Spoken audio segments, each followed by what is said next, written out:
High, আজকে candle আনমোল্ড করতে বলতে জানাবো সারাদিন আমি কি কি করছি, কোথায় কোথায় গেছিলাম।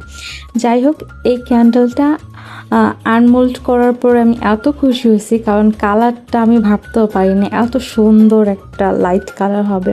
গোলাপ ফুল থাকে না, কিছু একদম হালকা গোলাপি কালার হয়, একটু সাদা থাকে, সেম কালারটা আমি ক্রিয়েট করতে চাইছি। আলহামদুলিল্লাহ, একদম সেম গোলাপ ফুলের মতো হয়েছে। তো এই ক্যান্ডেলটা কার কেমন লাগতেছে আর কার কার লাগবে আমাকে জানাবা। ক্যান্ডেলটার কারো দরকার হলে অবশ্যই আমাকে ইনবক্স করবা। দেন সন্ধ্যায় আমি আড়ংয়ে যাওয়ার জন্য বের হয়ে নিচ্ছিলাম। আড়ংয়ে যাব, টুকিটাকি কিছু কেনার বাকি ছিল কি, আমি প্রায়ই যাই, তো গিয়ে শপিং করে নিলাম।